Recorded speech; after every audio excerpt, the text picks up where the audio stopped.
hybrid situations. So that's really our focus today, is going to be on how best to leverage Google Classroom in these different environments, whether you're in the classroom or you're online, wherever you are, that there's a nice even flow. Everything kind of works the same no matter how you're using Google Classroom. So if you just joined us, please put a quick here in the chat. That way I can I just got a little message that says, oh, there's a lot of people here. I never saw that message before. I've had a lot of people before, though. So if you could put a little here in the chat, that's how I'm going to take attendance. I was using the Meet attendance in the spring, but it just doesn't seem to be working on my computer anymore. I don't know. They must have did an update and it's just not working. So perfect. If you just throw the here in there, I'm just going to scroll through the attendance here, or the people here, so I can see it. It'll be on the recording for me as well. So I can make sure that you get credit for being here. You want to get your 2 hours for sure. So what I'm going to do is I'm going to share my screen. I am going to be sharing a slide deck with you at the end. So what I'm going to do is I'm going to show it all to you, and then I'm going to give it to you so you have it as a reference. There aren't really links and stuff in it. I didn't put any extra resources in this slide deck, but I still want you to have a copy of it just to kind of refresh you if you want any of that information. So I'm going to share my screen. And then we'll get started here. All right, I see I'm sharing my screen at the bottom here, so I know that we're ready. So we're going to talk about hybrid learning with Google Classroom. And really, we're thinking about everything from the setup to really making sure that it's working for you, for your students, for the entire school year. So we really are looking at every part of the process. So some of this might be a review for you. Some of it might be brand new. Some of it, you might have heard about it, but you haven't really used it. Whatever it happens to be, this really is a session for any comfort zone within Google Classroom. I introduced myself before, but I'll just do it again quick. I'm Lori Guion. Like I said, I'm the coordinator for model schools at BOCES. If you ever have any questions, you can email me at any point. It's LGUYON, that's my last name, Guion, at wishweboces.org. Or you can connect with me on Twitter at either at Smile Learning or at wishweboces MS for model schools. So please reach out at any point. I'm always here to help you. I really want to, this is my job, right, is to make sure that teachers are comfortable using technology and understand how best to leverage it to make sure that they're engaging their students, they're empowering their students, and they're really fostering a really quality learning environment. So let's talk about what is good about Google Classroom. So I'd seen this question out on Twitter, and the big three I saw were flexibility, communication, and scaffolding. In the chat, if you could just take a moment and type in, what do you like about Google Classroom? I'm going to minimize my screen a little bit so I can see you. So if you could tell me in the chat what you like about Google Classroom. Don't all go at once.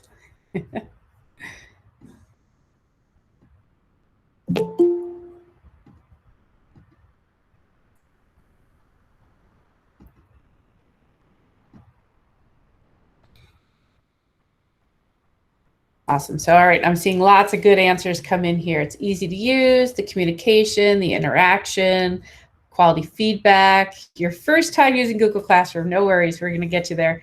Awesome. Good for differentiating, being able to post assignments, feedback, yes. Creating assignments and sharing them across multiple classes, pre-scheduling it. New for some of you. Awesome. Continue learning when a crisis arises. Yeah, absolutely. It really became a landline for us. It was something we can kind of hold on to. Saves your student work. Yep. It really does help with organization. I could have put that as a list. Pre-scheduling. Awesome. I probably missed a few at the beginning while I was organizing things. Complete newbie. That's good. Communication, posting. Yep. Easy to use. And what's nice is for those of you who said that you're new to Google Classroom, the fact that you're seeing a lot of people saying it's easy to use makes you feel good, right? Because you're like, all right, if it's easy to use, we can figure this out. We can do it. And really, Google Classroom is pretty self-explanatory in a lot of ways. Don't be afraid to click buttons. You're not going to break anything. But there are some really good practices to really make sure that we're using it to the best of our abilities. Yeah, individualizing assignments is really good. Differentiation. Yeah, these are great. Yeah, kids see what they owe. Yeah, and actually come to me and ask me what they can make up. Yeah, and I have a couple tips on that too, that I think are really going to make you think about how you're using Google Classroom to make sure that it works in this hybrid environment. Great. I love it. You guys gave me great feedback.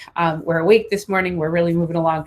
All right. So the key areas we're going to talk about today, and I mentioned this already, is how to set up your Google Classroom. And it's more than just, how to create one. We're going to talk about that, but really how to build the setup so that it makes the most sense and it works the same for you and for all of your students. We're going to talk about the workflow from creating assignments to assigning them to having your students complete them, and then where they can find their work to see what's owed and what's due and all of those kind of things. We're going to talk about the grading, not so much in how you grade, but really some best practices in offering the feedback and really talking about using grading based on performance-based versus summative, meaning like your final test. So we're going to talk a little bit about those. I'm going to show you some of my favorite extensions that work within Google Classroom. Hopefully, if you have ones that you use, you can share yours as well. Some of my favorite app smashes, and what I mean by that is taking Google Classroom and using it with something else. So whatever that something else is, when you use them together, we call that an app smash. And then we're going to talk a little bit about the collaboration, both from the teacher perspective and from the student perspective. And there's some other little bits and pieces in there, but these are the big ones that we're going to cover in the next 2 hours.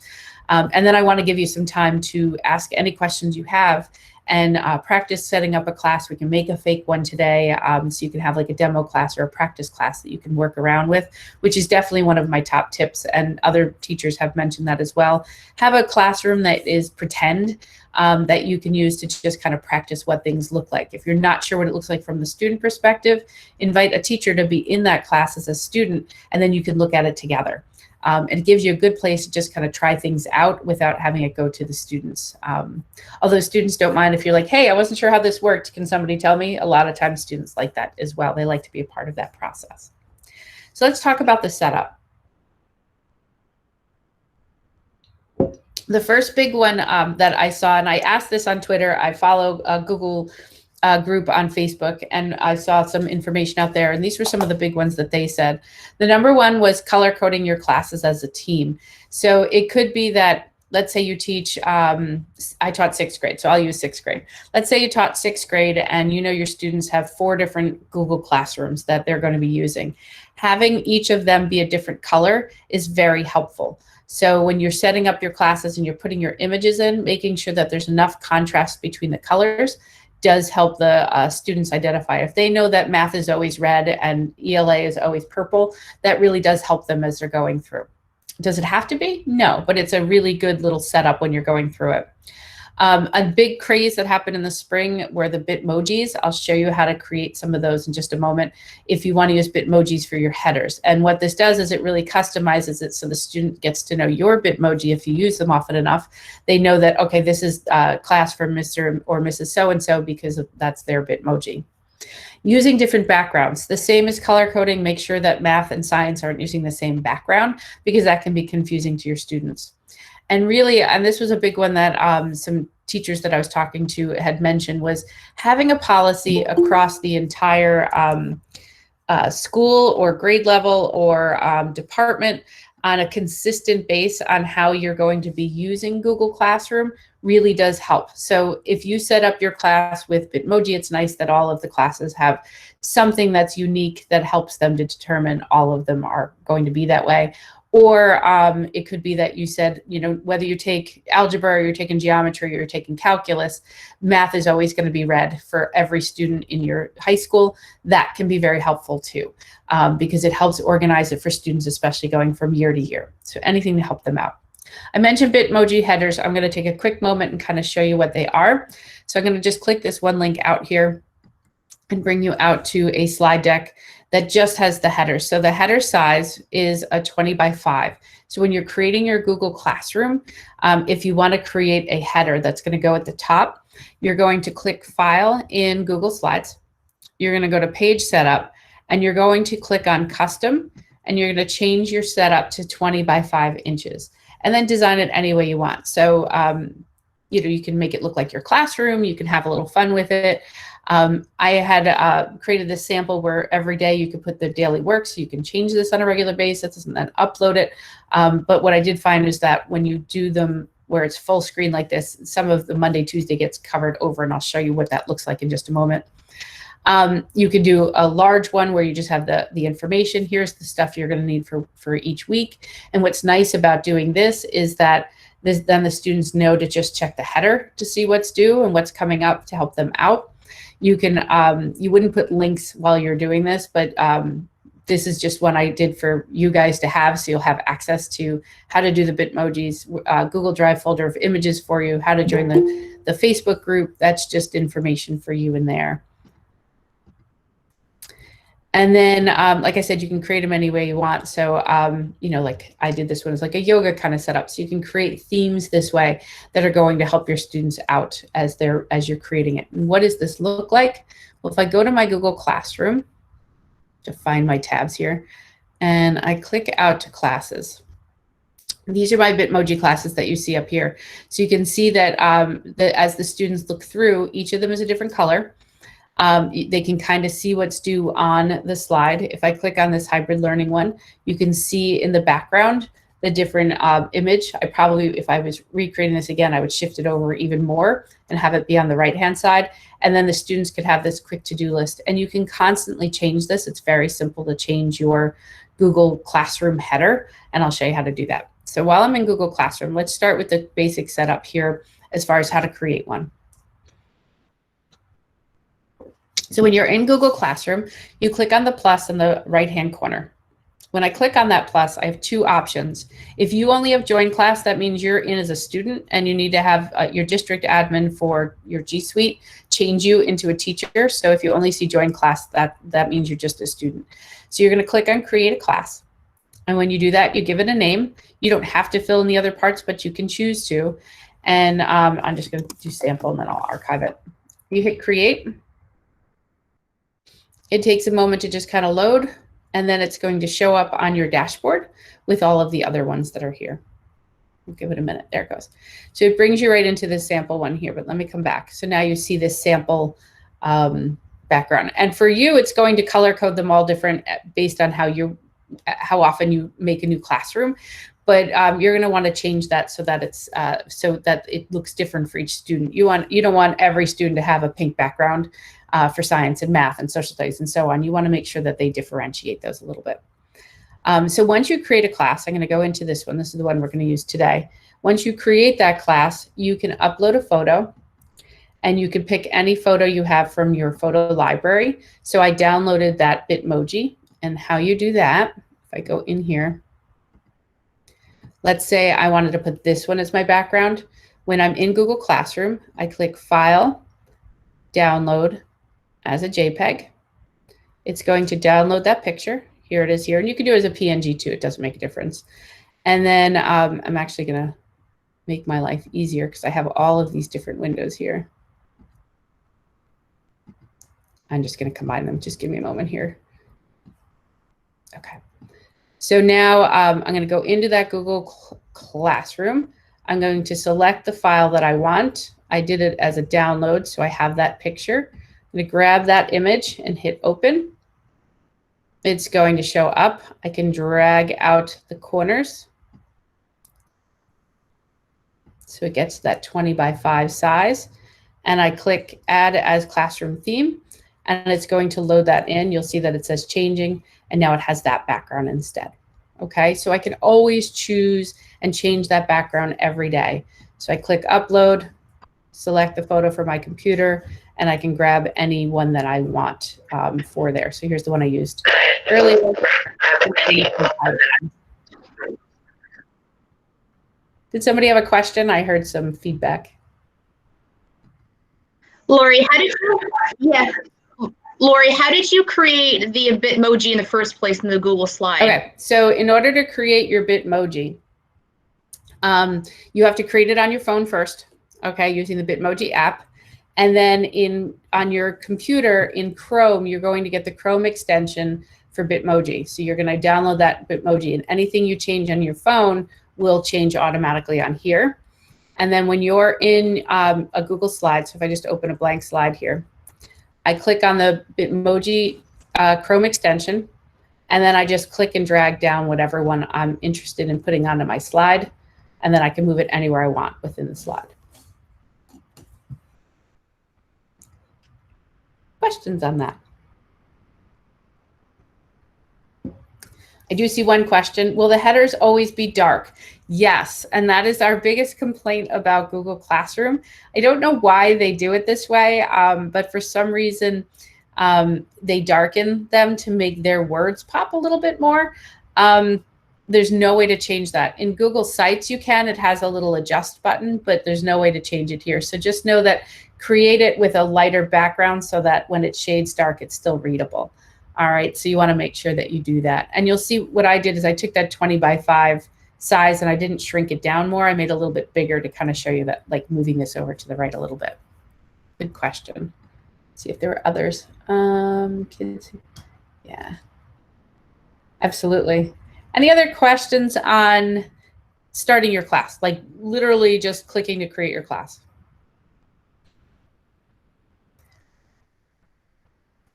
Change the code. Oh yeah, it could be a coding thing. Yeah, I would guess that. Here's my little tip for anything that you want changed in Google. You'll notice in the bottom left-hand corner Google Classroom, and the question mark is somewhere on every page in Google.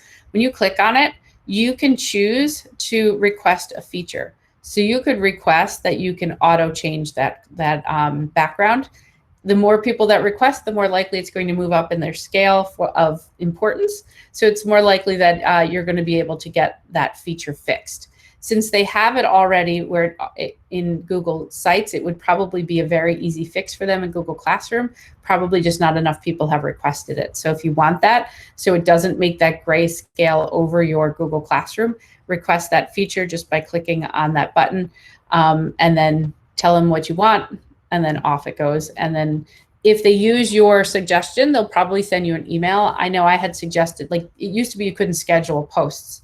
And I sent that as a request. I wanted to be able to schedule my posts.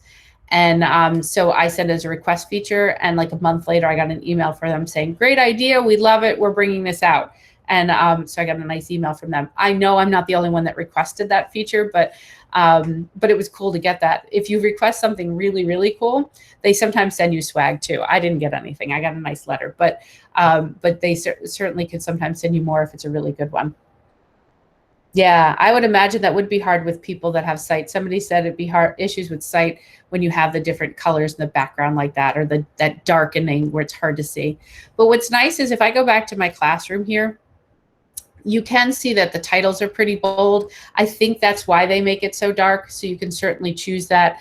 You know, this one is a bold pink. You might want to keep it bold if that helps students with visual needs, you know, to be able to see it. You know your students best. You know what makes sense for them there. So while I'm here on this page, before I go back to the slide deck, as we're talking about setting up your classrooms, let's pretend that this was all of the students' classrooms. All right, so the student's going to go through and they're going to see they've got these bright color ones that kind of pop a little bit more and these darker ones that I did with Bitmoji, but I can still see the heading. But I want to show what else it has. Lori, yes, go ahead. Your screen. Say that again. Lori, we can't see your screen. Oh, did I unshare? We can't see your screen. Oh, I didn't remember unsharing. Sorry about that. I do that all the time. Just shout at me. All right, when we're looking at the screen now, you can see all of the different Google Classrooms that I have. If you're a student in the class, it's going to say who's your teacher. So this one is a classroom that I'm a student in, right? So it's like a practice class that we have between each other. So she's the teacher, I'm the student. If you're the teacher, you're going to see how many students are in each of these classes. And all of mine are demo classes because I don't teach a regular class with students anymore. But if you have students in it, you'll see that number of how many students are in it. If there's any assignments due, it's going to list them right underneath what assignments are due. So you're going to see that information. You also have the 3 dots next to the title. And when you click on that, you can move, so you can reorganize it, and your students can do this too. They click move and they can move it around. You can edit, which is going to bring back that pop-up of what you want to call it. You can copy it. So let's say you're setting up your classes throughout for the next year and you want to just copy because you want to keep the information the same for like Q1, Q2, Q3 if you're setting up different classrooms per quarter. And then when you're done with the class, you click archive. So I'm going to archive this one so you can see what happens. As soon as I click archive, that classroom is going to go away and it's not going to show up on mine, or if I had students in my class, it won't show up on their end either. Your archive classes in this little hamburger on the top left-hand corner, when I click on it, your archive classes are all the way at the bottom where it says archived classes. When you click on that, anyone that you have created, and obviously I create a lot of fake ones, are all going to sit in that archived section. You never delete classes. Why is that? So you can always reuse posts, and I'll show you that as we get into the classwork tab. But that's why you want to archive them, is so you have access to the information in them. All right, so let's keep moving on a little bit. And let's talk about the setup as far as the 3 tabs that you have once you're inside your classroom. And those are the stream, the classwork, and the people. We're going to start with the stream.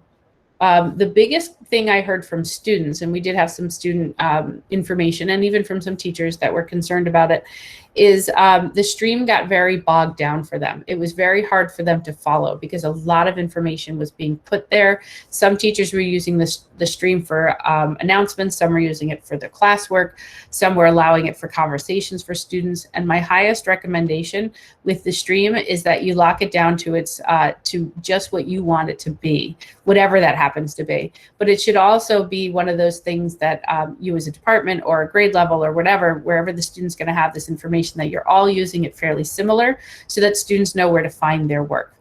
Recommendations from Google and from teachers that have been using Google Classroom is to only use the stream for teacher announcements.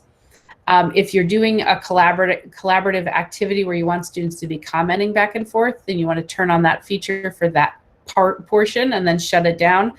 And to really not have it be a place where any assignments and classwork goes. So let me show you that. So I'm going to go back in a classroom. And I'm going to go into, right here is my stream, right? That's what opens up automatically right here. So normally when you're in a classroom, this stream can get very bogged down. And I can show you what a busy one looks like. I have access to some teacher ones I can kind of show you. But if I go up to this gear icon next to my picture in the top right-hand corner, right next to your waffle, you have some options within your stream. So I'm right here in my class details. I can still change that information up top, but I'm going to go down to the general section. In the general section, I have stream. Next to stream, I can choose what I want students to be able to do. They can post and comment. They can only comment, or only teachers can post and comment. So you can choose how you want to set up your stream. So a lot of teachers with hybrid learning are saying, I just want to be the only one that puts that information there. That way, and we're going to do class discussions on a different app or in a different way. We're going to use the chat feature when we're synchronous. I don't want it on, is what I'm hearing a lot of teachers say. So you're going to change that to only teachers can post or comment. If you're doing a collaboration activity, like you're posting something and you want students to be all commenting, you can always toggle between students can post and comment or students can comment only. You can save that and then you can shut it down when you're done. All right, so you have that option, but let's just keep it as only teachers can post or comment. The next one below that says classwork on the stream. This is the part that most teachers are saying, shut it down. So what you would do is you click this little down arrow and you click hide notifications. And what this will do is it will keep classwork in the classwork tab, and the stream will only be what you post for students to see. So that way it's not showing up in 2 places and you're not confusing students over where they should look. All right, so that's a big one that we're seeing, is to just hide those notifications. So the next one under that is the show deleted items. If you have it that students can comment and post, you want to turn this on. And what that does is teachers will then see if a student posted something and then pulled it back. It helps monitoring for good digital citizenship, making sure students are appropriate at all times. So you probably want to keep that on if you're allowing posts. If you're not allowing posts, don't worry about it. All right. While we're here, the next thing down that we're going to get to anyway, so I'll just stay right here and do it, is Google Meet. So within Google Meet, you want to make sure that your students are on when you want them to be and not on when you don't want them to be. You can always generate a Meet link right within your Google Classroom. And you could choose whether or not it's visible to students. If you shut it off, it's not going to be visible to students. If you turn it on, it will be. My recommendation, shut it off until you need it and then turn it on right before you're going live. Once you have that all set and you click save, now you're going to see that Meet link up here. My posts are no longer here. So remember, I had something there before because I had posted something on Google Classroom or on Classwork. It's not going to show up here until I put an announcement. So I might say hello and welcome. All right, and I click post. This is going to show up in the stream. Only things that I post in the stream show up in the stream. Any classwork is going to show up in the Classwork tab. Questions on that?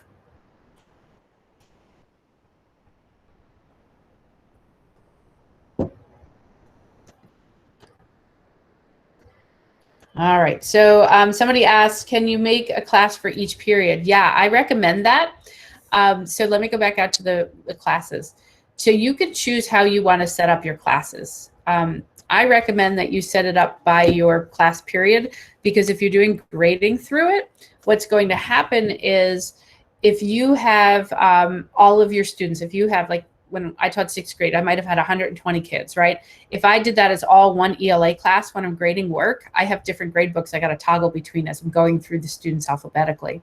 But if I set them up as different class periods, it'll keep them alphabetical, just like my my school tool was. So I would set them up as different classes. Easier for you to have multiple classes, right? The student's going to have multiple classes anyway. If they take 4 classes in a day or 8 classes in a day, whatever it is they have, they're going to have that many classrooms. Some teachers choose to set it up per quarter too, so that way it kind of makes it clean for the next quarter. I never did that. I put the resources that students would need year round in a section, and then you know, everything that was old just kind of got buried underneath all the new stuff. And I'll show you some organization of that as well. But I highly recommend you do it per classroom. Some schools set up Google Classroom for you for adding in your students, and we'll get to that. But while we're here and talking about it, I want to stay there for a minute. Some will set that up for you through School Tool, through some sort of admin background. They do it through their admin panel. Some schools also have opened it up. Like I know I work in Queensbury a couple days a week. Queensbury has opened it up that when they grade in Google Classroom, they can transfer those grades over into their School Tool. Really a nice combination, but that's different based on how each school sets it up. Really good question. Other questions? Any ideas when Google is going to add? I know we've been talking about that. Yeah, Portia asked about when they're going to set it up so you can do it for quarters and semesters. Not yet, but you can organize it a little bit that way, and we'll talk about that. Good question. Close that one off there. Okay, so we talked about the stream. So stream really should just be announcements. It should not have any student work. Is it okay sometimes to throw out an announcement saying, don't forget you have something due on Friday? Absolutely, but don't put your work in the stream. That's really going to save your students a lot of time, because anything you put in the stream doesn't show up in the calendar. And I didn't show you that. And I'll get to it more too, but let's go back in here. You'll see that it has these upcoming assignments listed off to the left. If you put it in the stream, it won't show there for your students. If you put it in classwork, it will. And that really matters to a student, because this is what they're going to be looking at. The other place they're going to be looking for work, and if they're not, you want to show them this, is under that little hamburger. They have a to-do list, all right, under what they're enrolled in. These are the items, these are the classes I'm teaching. Students won't have that. They'll just have enrolled. And under to-do, if they click on it, it's going to show anything that is due for each of their classrooms that they have in Google Classroom, and it's going to show due dates if teachers put a due date on it. Anything that's done, they're going to see in their done tab. So what's nice about this is if a student's like, oh, a teacher sent a reminder that I should have this done, did I do it or not? They can come right to their to-do and see whether they did or not. All right, and this is really a key spot that students should be looking daily. So let's talk about classwork. Classwork is where you're going to spend the most amount of time. It's the place your students should be going the most, most frequently. It's where you're going to create your assignments, create your resources, where you're going to use topics. And we're going to talk about all of those things on that page next. So let's go to the classwork tab. So I'm going to come out of here. I'm going back into this hybrid class that we have here, and we're going to go into classwork. So topics stay down on the left-hand side. Anything that you post in the center, you'll also get a larger, bolder font for your topics. So let's create. If you click on the create, you're going to have options. Now I have a lot of add-ons I typically have that show up here, but I shut them down so it would look exactly how yours does. So you have assignment, quiz assignment, question, material, reuse a post, and topic when you click on create. Let's talk about each one. Assignment is any work you want the student to do in the classroom. So it could be a project, it could be classwork, it could be anything that you want them to do. A quiz assignment is automatically assuming that you're using a Google form to actually take a test. A question is exactly what you expect it to be. You're asking a general question that you want students to respond to. Great place to do it is here over the stream, but we talked about sometimes you might want to do it in the stream. A material is going to be something like a reference or a resource that you want the students to use or have access to. So it could be your syllabus for the year. It could be, I used to give the students at the beginning of the year, we did a big choice board project with whatever book they were reading. And they had 40 different choices of how they were going to do their chapter assignments. So I always put that as a material so they'd always have access to that list of ideas. So you can do that. Under reuse post, what that does is it gives you access to all of your other Google Classrooms, whether they're live or archived, and it allows you to pull a post you use. So after your first year of using Google Classroom, if you're teaching the same subject and you're teaching it in fairly the same order, you can grab that information and it speeds up the process for you because you can grab it and reuse it for what you did last year with all of the materials and everything already set. Under topic, this is where you're going to create different topics for your class. A couple ways teachers kind of organize topics. Some of them do it by category. So if you're a third grade teacher, you might put this in as a math, science, social studies, reading, writing, that kind of thing, and break it down that way. But what some teachers are doing with hybrid is they're doing the topics as weeks. So what they might do is say week of September 1st through 7th. I don't know, those days are probably wrong, but let's just say we had that. So what they do is they would make sure that that stays at the top. So only the students only have to focus on what's happening within that week.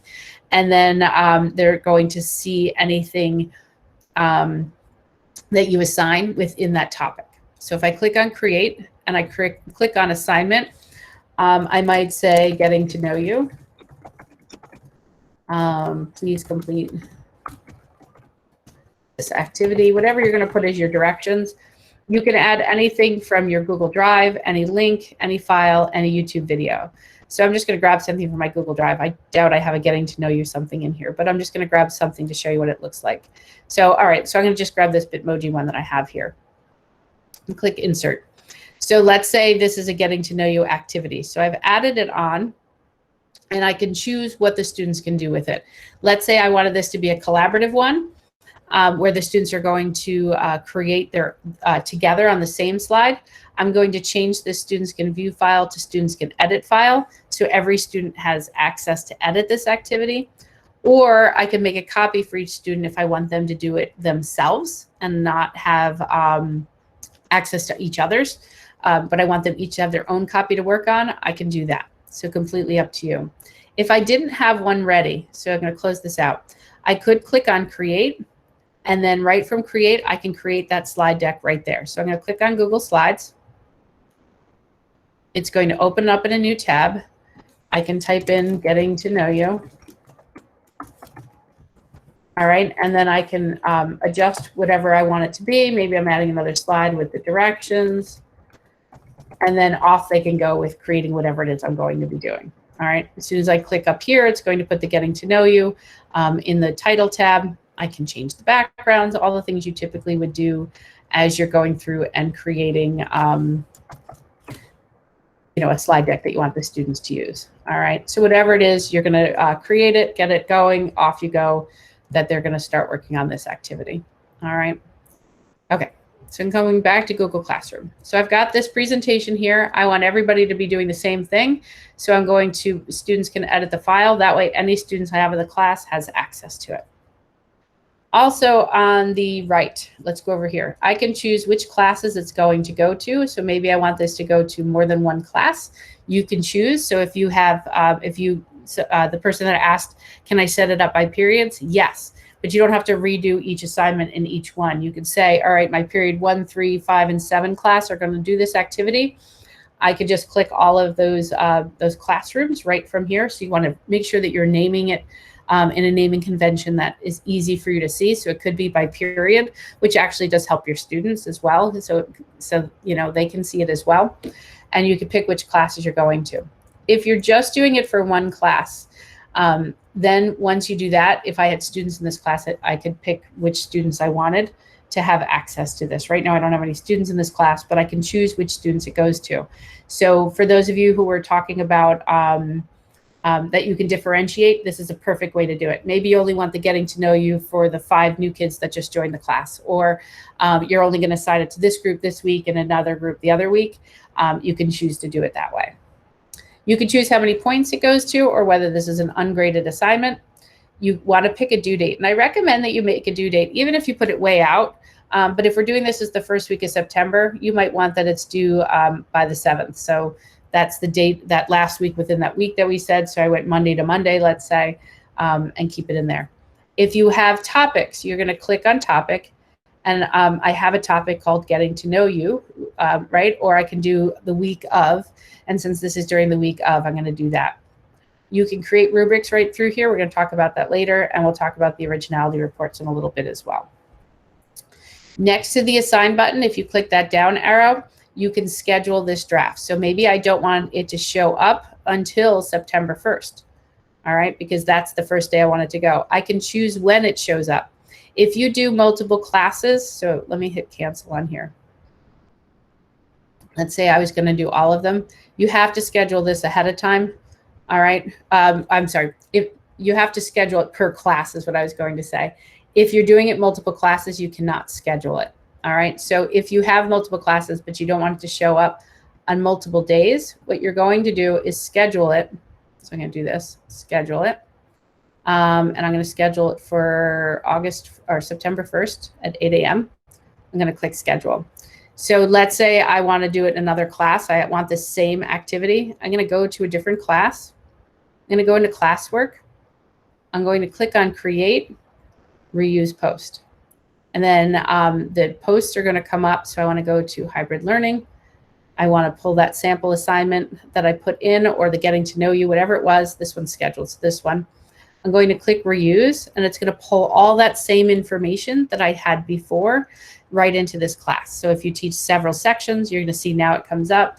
Now I can pick which class it's going to and schedule it for this class. So you have to do those individually. They have not done it where you can schedule to multiple classes yet. So you have to schedule each of those individually, but you see how fast it was to just go through and click and go. Questions on classwork for what we covered so far?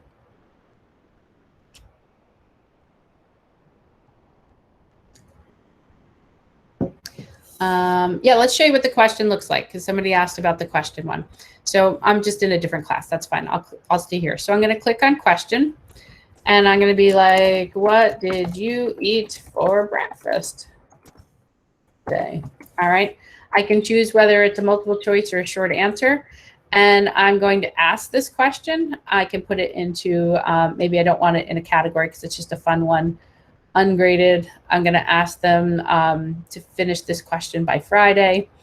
I can choose whether or not students can reply to each other, so it becomes that conversational piece, and whether or not they can edit their answer. So maybe they answered, but now they're embarrassed because they realized they ate, you know, nothing, which I know my kids don't eat much for breakfast, but allow them to edit the question. When I click ask, it's going to show up on their classwork page. So right up here is my question with the due date. Anything you don't put in a topic shows up at the top. Anything I put in a topic is going to show underneath. Okay. Yeah, that's a great way to do questions, is to use it within the classwork instead of on the stream.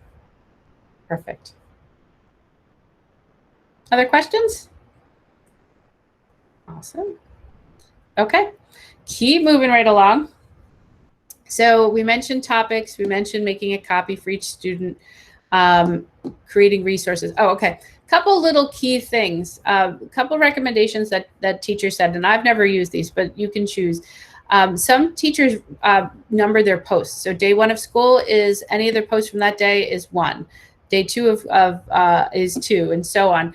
And they find that to be really easy because they know if they did 7 yesterday, they're going to do number 8 today, and to use the hashtag before it to make it easy to search. And why that makes it easier to search is if I'm on my classwork page and I can't find something, if I use the command or control, depending on what kind of device you're on, and the F, I get a little find box at the top. If I type in the word ant, let's say, because I know I have that a few times, I can click on that one, and it's going to show me all of the places that ant shows up in my on this Google Classroom page. This works on any page, anywhere. So your students should use Control. If they're on a Chromebook, it's Control F. If they're on a MacBook, it's Command F, and use the find. So that will help them find those different resources. I know I have that on another slide later too. Okay, I think we're good there. So let's talk about the rubrics. I mentioned that you can create rubrics right within Google Classroom. It does help with faster grading if you build them right in there. I know I used to use like Rubistar and a couple other rubric ones to do it, but if you're in here and you're creating something, so I'm going to go to this. I don't know what I have. That's a blank quiz. Yeah, let's do this one. I'm going to view this assignment. No, I'm not going to do that. I lied. Let's go back to this class. Okay, I'm going to go into Classroom, and I've got this sample assignment out here that I want my students to work on. I'm going to click the 3 dots next to that assignment to edit it. Oh, it's not going to let me. Maybe I have to open it first. Come in. View assignment. No. Okay, I'll make a new one. Create an assignment. Sample assignment.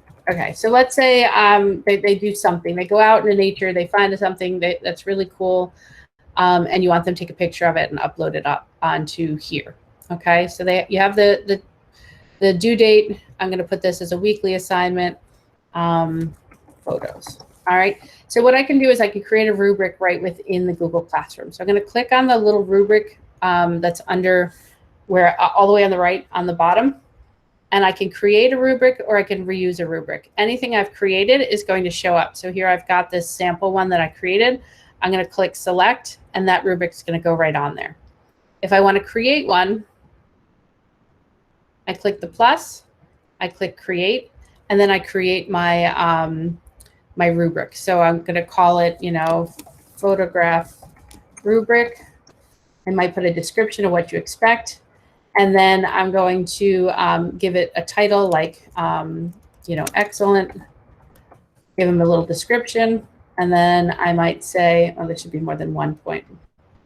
Maybe that's worth 5 points. This one's worth 3 points.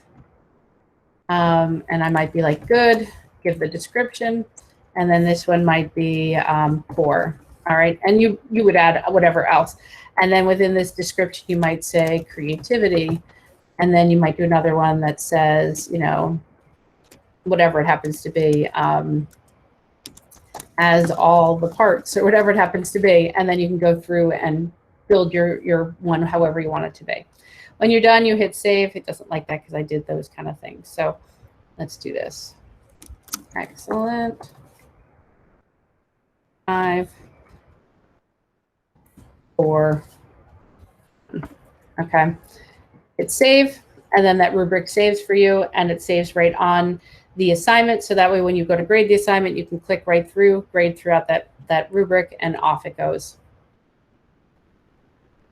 You can upload your own rubrics too. Yeah. So if I go into an assignment and sample, let's see, we'll do it as graded, put a due date on it. Add it into the topic again. I like to do these things first When you click on rubric, you can import your rubric from Sheets. So if you have a rubric you already use that you've built in Sheets, I know Rubistar used to create Google Sheet ones, you can import that right in and use it right within Google Classroom. Good question. Okay, so those are rubrics. They're going to help speed up that grading process for you. So let's talk more about topics. So I mentioned that you can do them as weekly or numbered. You can do them as subject, however you want to do it. But you can organize them a little bit. So if I go back into my classroom, and I'm going to go into the one I used this spring, so this demo class. If I go into classwork, you're going to see I have all of these topics down the left-hand side. And I'll show you how to change the font and add the emojis in a little bit. But you're going to see I have all of these at top that don't have a topic. This is what happens if you don't put something into a topic. They end up sitting at the top, which can be very confusing for students. Granted, most of these are drafts and I could just delete them because I've been showing different ways to do it. But for your students, if all of these were actual assignments, it gets very hard to decide what's important and when something is due and all of that. So it's a lot easier if the students can see that I have this week, or I have these assignments, whatever it happens to be. As you're going through, if you need to move something up, so like English, let's say you teach, you're all inclusive of all subjects, and this week you're really going to focus on an English assignment. You can shift this to the top. You click the 3 dots next to it, and you can move it up or down, and it's going to rearrange the order so that you can change the order in which on how they look within your topics. All right. A lot of teachers what they'll do is they'll put everything in a topic except for those important things that they want students to always have access to, and always keep those at the top here. If you create a material, so rubrics, all right, and I just add in something. I don't even know if I have a rubric in here. Maybe I do. All right. So let's grab this judging rubric. I have no idea what it is. Let's say I want this to stay at the top all the time. I'm going to put this as whatever I want it to be. So maybe I want it in resources, and I click post, and that material is going to stay within the resources section. So if I scroll down to resources, all right, I've got my rubrics in here, right? So I've got this posted. If I want this to live at the top, I just can move it up to the top so resources are always there. Or I could not put them in a topic and then they sit at the top automatically for you. Completely up to you on there. While I'm here in Classwork 2, you'll also notice at the top you have 2 other icons. You have Google Calendar and Class Drive folder. Every time you create a Google Classroom, it automatically creates a calendar for you and a Google Drive folder. It does for your students too. So when you click over to calendar, it brings up your calendar, and any assignments that you have, like this one says assignment, is going to show up right here. So here's that hybrid learning with Google Classroom that I assigned. It's going to have that activity. So if your students don't even go to Classroom, they go over to calendar, their assignments are going to show up on there. Within the Google Class folder, the Drive folder is automatically created for you every time you set up a Google Classroom. Here is this Google Classroom. All of my assignments create their own folder, so it organizes the student work. Anything that I did not put in a topic is going to show up underneath it. So you can see again how important it is to create those topics, because it'll organize your Google Drive. It'll organize it for your students as well. All right, so you can see that organization. Recommended that you do not edit anything in these in this Google folder. So don't delete something out of there or move it to another folder, because it's going to change access for your students in Google Classroom. But if you're doing something like if we're doing this ant body parts and I have all of the students' work in here, I can open this up to make comments, to use it when I'm grading, so I can have my grade book up and I can see all the students' work at once. I can do those sort of things, see who sent in work, who didn't. I can see all of that in Google Drive. So you certainly can do it here versus in Google Classroom. If you use the little eye in your Drive where it says View Details, I can see if I go into activity the last time somebody did something. So if I want to see what's new, like I know that on May 5th, was the last time I looked at it. I can look and see, all right, since May 7th, I've got these other students who've handed in work. I can go through and just look at that work. So it does help you organize and see what's new when you're doing those within your folder. Just don't delete or change where a location of anything in these folders. Questions on classwork? Can you upload a PDF rubric? It won't work the same where it'll pull it for it to be editable for you to use, for your grading part. You can put it as a sample one as a PDF, but you want to convert that to a Google Sheet or retype it into the rubric if you want it to be something you can actually use to do the check marks. Good question. We're good? Can I get some thumbs up so I know we're good? Okay, thank you. All right, moving right along then. How are we doing on time? Doing good. Okay. So let's talk about the workflow. So a couple of teachers that I talked to, what they said was really important was that they use a daily checklist. So what they would do is every day they would create a checklist of what their students needed to do for the day or for the week, and they would put it at the top outside of the topic. So that way it housed it at the top. So the students would have a to-do list of what they needed to do. Students could just use the to-do list, but sometimes teachers find that extra hand-holding is really important for their students. So a daily checklist could help. You can bookmark your classwork page, and I'll show you how to do that in just a moment. You can customize your notifications on how you get notice that something's happened inside your Google Classroom, and you can show your students where to find that so they can customize the notifications for themselves. And then you also have the review tab. So let me show you those things. So I'm in my Google Classroom here. And what was the first one on the list? I already forgot. Bookmarking. Okay. So in order to bookmark something, up on your Chrome toolbar at the top here, there's a little star. If you click that star, it asks you where you want to put your Google Classroom. If you put it into the bookmarks bar as the classwork page, every time you open a new spot, it's going to show up in this up in this toolbar. Now I have too many things for it to actually show up automatically. I have to click the 3 lines or the 2 lines over here to find it. But as soon as I click on it, it's going to open up to your classwork page. Students who hate that it always opens the stream, teach them how to click the star and then have it housed up here on their bookmarks bar. I would recommend that you don't put too much on your bookmarks bar so that way it's always available right on that list. I'm terrible about remembering to do that. So I always click the little down arrow to get to it. Okay. You can do it that way. You can also pin the tab. You'll notice that my tab is small for Google Classroom.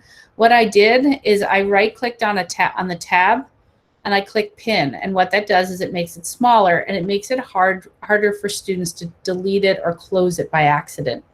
So it's a good way to keep yourself organized. And I'll show you, like, I have all of these different windows because I'm in, I have 5 or 6 different accounts of Google accounts. Each one is set up differently. With different colors. So I've color coded all of mine. But when I go into any of my Chrome windows, you'll see that I've pinned a whole bunch of tabs here so that they can't get lost. If I go into a different one, I can delete them out. But if I come over to the tabbed ones, I can't. There's no X right there to delete it out. I have to right click and close if I want to close that tab. So it helps me stay organized as I'm going through. So teaching them how to organize and doing different things like that is going to be very helpful for your students and for you. Speaking of that, notifications. So if you are a special area teacher, a special ed teacher, and you are a teacher in many, many classrooms for Google Classroom, it may be hard for you to keep your email from not getting bogged down.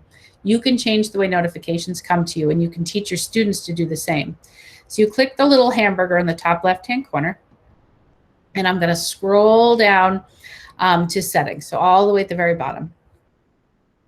In my settings, I have all of these notifications that I can change. So if you click on notifications and turn off email notifications, you're not going to get anything sent to you. You'll have to go into Google Classroom to find out what's happening in there. But if you want to keep it on but change what you get, you can toggle between all of your classes and choose which things you're going to get a notification on. So you can do for comments, you can do it for classes you're enrolled in, classes you teach.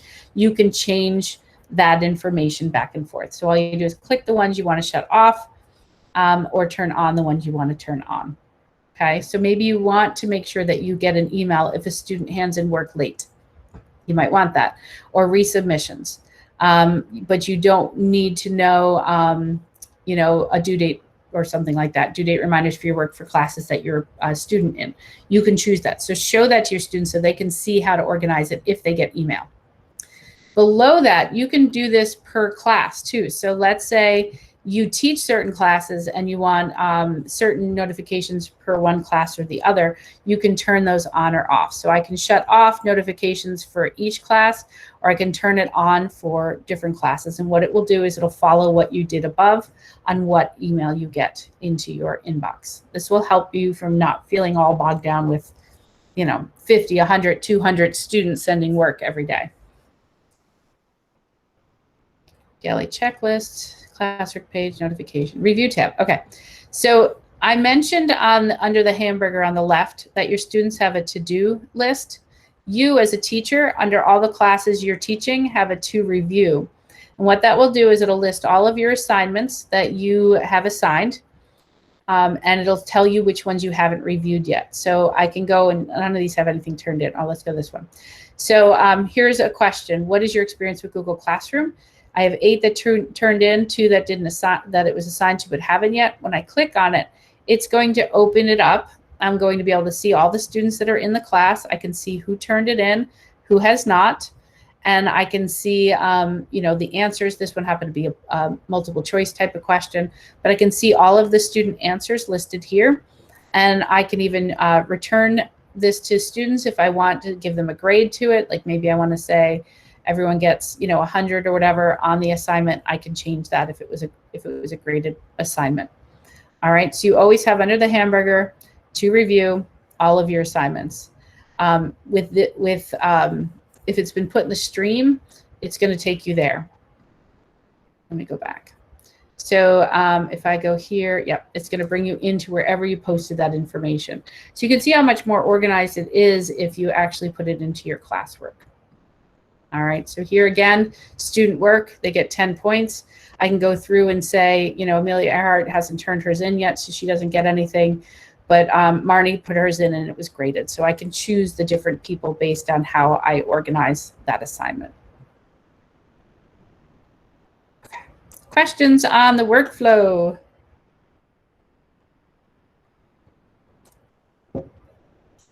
Okay, moving right along. You guys are a quiet group today. All right, so talking about the workflow some more, you can watch your students working collaboratively a couple different ways. So we're talking about hybrid here, right? So you can't just walk around the room and look over their shoulders. At this point now, we need to be able to see all of their screens at the same time. I know certain districts use something called Hapara that lets you do that all on one screen. That's great if your school uses that, but not all of our schools do.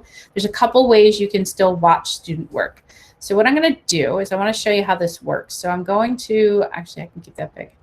I go into Google Classroom for a moment here.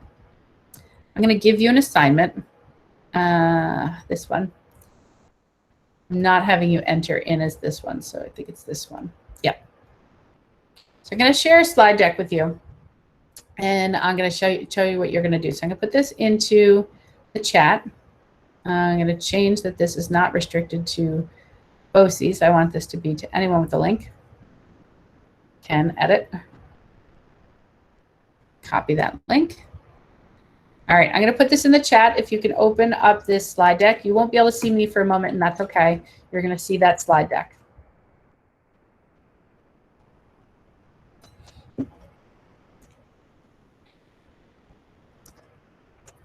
I see you all coming in. Good job. All right, perfect. Wait on a few more of you.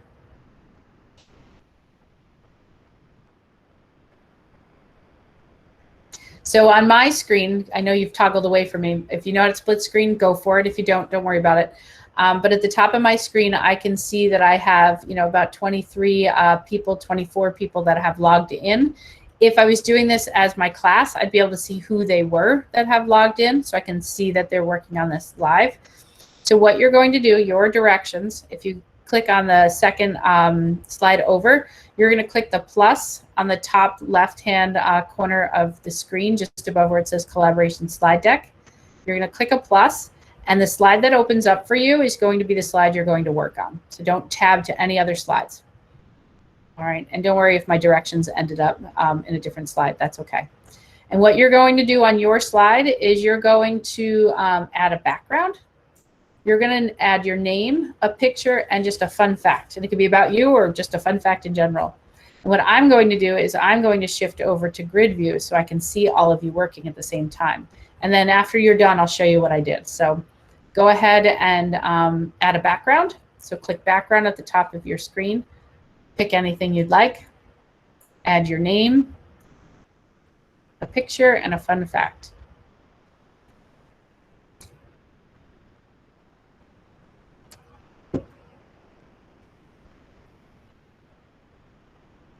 Be as creative or as simple as you like it to be. That's okay with me.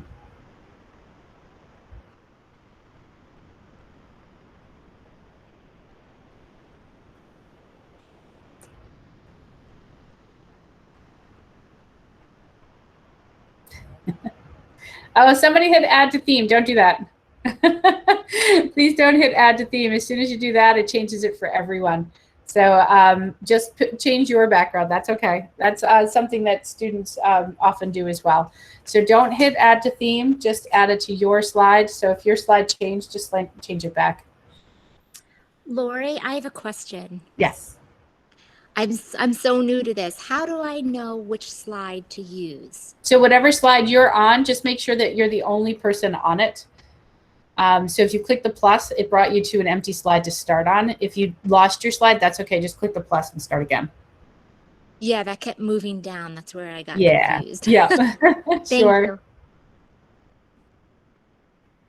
Yeah, there's a lot of you.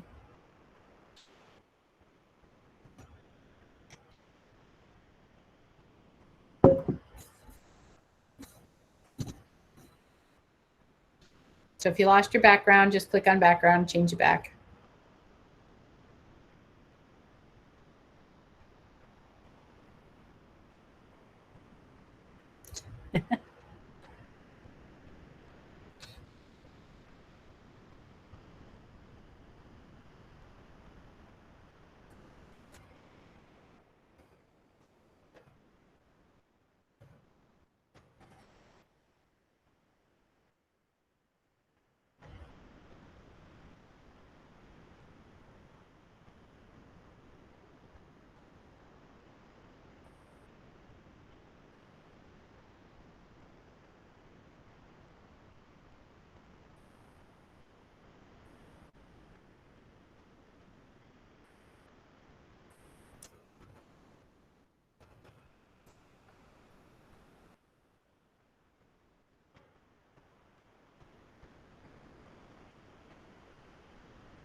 Portia, your fun fact is really gross. She said that woodpeckers have an incredibly long tongue that wraps around their brain within their skull. Oh, happy birthday to your best friend, Anne-Marie, and to your son for your son's half birthday. Thanks, Lori. Oh. My 6-month-old ate sand for the first time and liked it. My grandmother used to say everyone eats a peck of dirt before they die. She was just saying it's okay to be dirty and play in the sand, right? Awesome. Fun facts.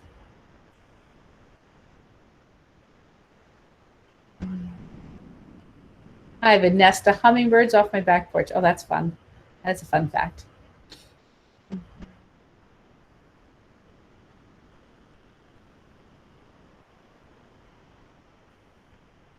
Some of yours I can't read yet. They're too small.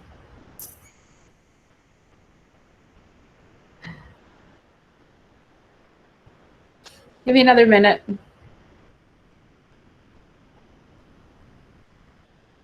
I like your background, Mary. That's where I'd like to be. And Marissa, the ocean. Oh, and Wendy, you all picked the ocean. It's my favorite place in the world. Near water. Randy just says, cool thoughts for a warm day. I'm guessing you like winter. Oh, and Dave has 8 cats. That's a lot of meows. I take my cats out for daily walks. Awesome.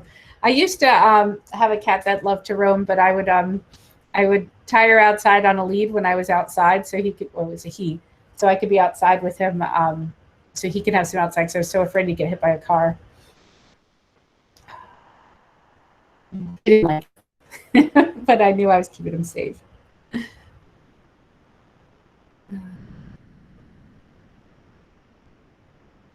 Oh, Amy gave us a fun fact about beef. Some sort of, I can't read the word, charloius. Oh, she deleted it on me. She doesn't want me to read it.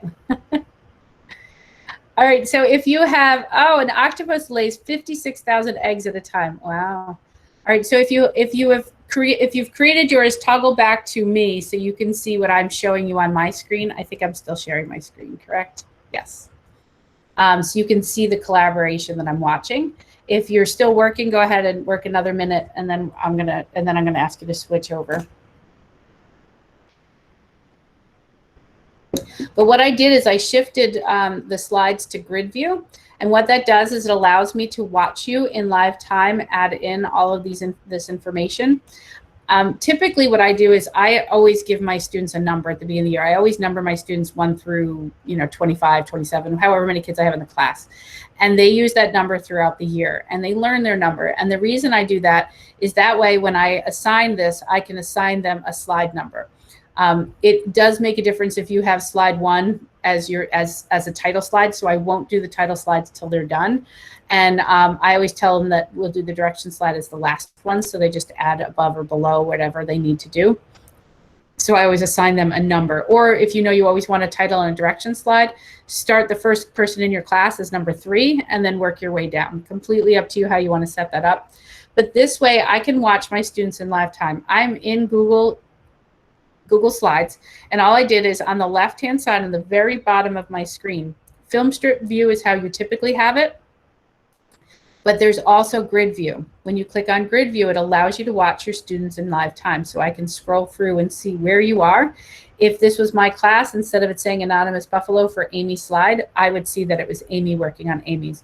But if all of a sudden I saw Jen over on Amy's, I can redirect Jen and be like, make sure you're on your own slide, unless they're working collaboratively. And then I'm like, hey, Jen and Amy are both doing work. Great. I'm happy with that. So I can see all of that. The other nice thing about a collaborative document like this is that let's say they were working on this throughout the week and they had different things they needed to add to their slide. At the very top of my screen, I can click on version history and it will show each day that it was made, and I can see all of the users. So it just says all anonymous users, but if I was doing this as part of my class, I'd be able to see each individual student and who did what. So if little Johnny hasn't done anything all week, I'll be able to tell that, right? Because Johnny won't show up on that list. But if I go in and I see that Johnny has been like a rock star and he's completed 3 slides and Joni, who he was working with, hasn't done anything, then I know I have to talk to Joni. And I also have to give Johnny some props for doing a really good job this week, right? So it gives you that information and it helps you see everything collaboratively as students are working on it. This doesn't work in, I gotta go out of version history here. This doesn't work in docs this way, unfortunately, but it does work this way in slides.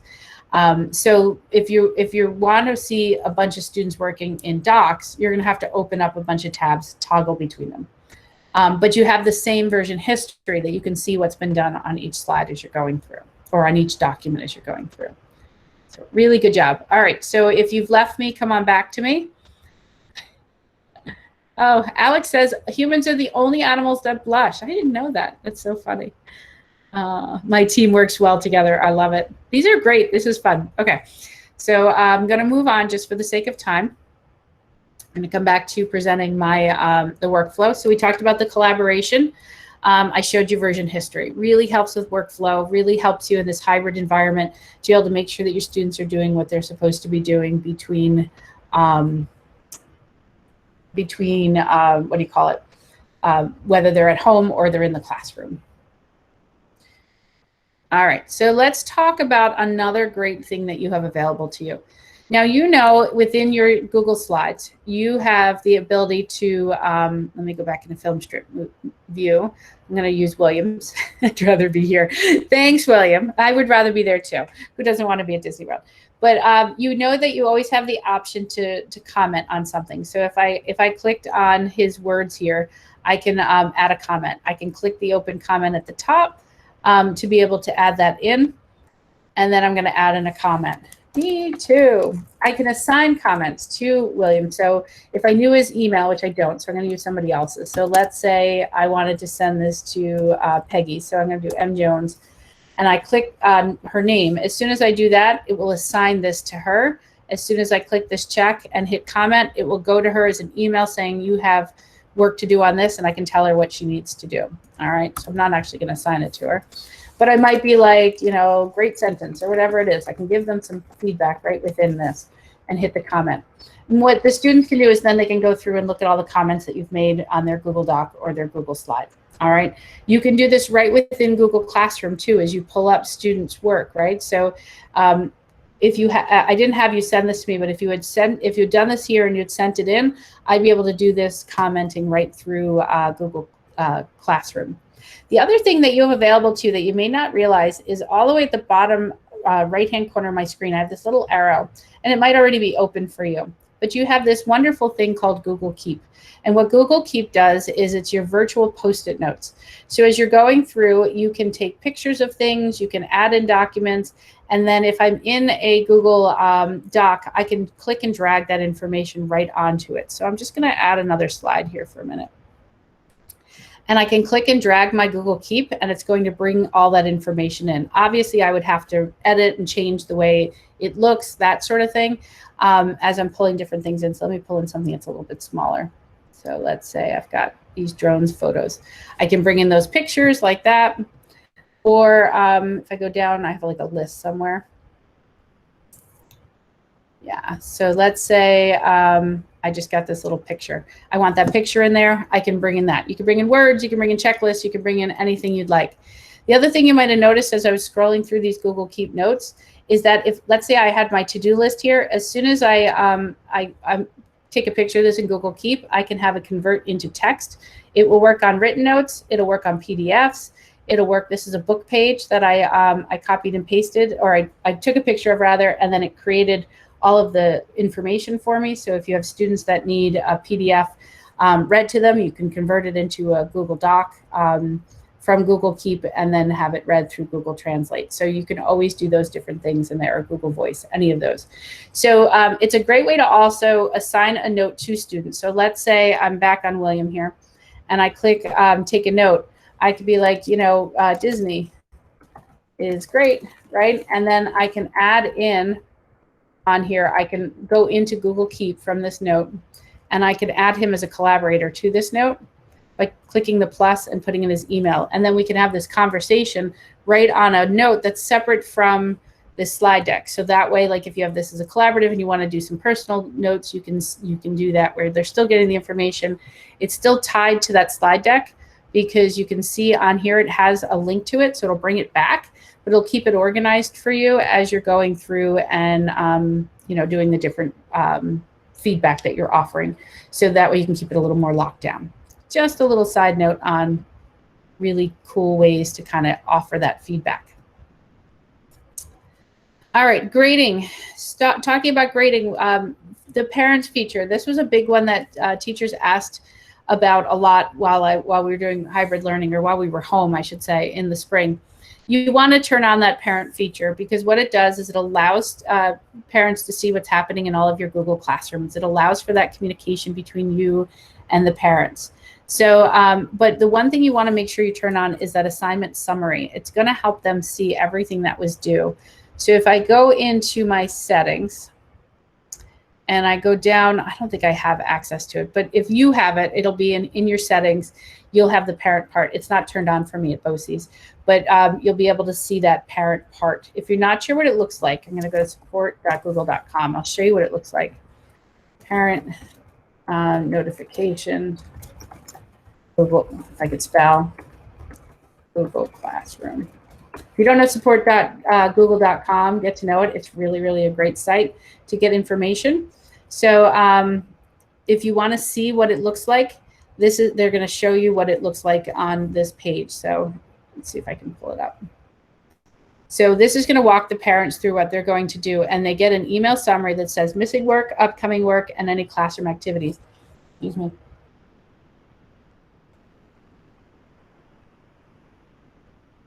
Excuse me. Sneeze just got stuck there for a little bit.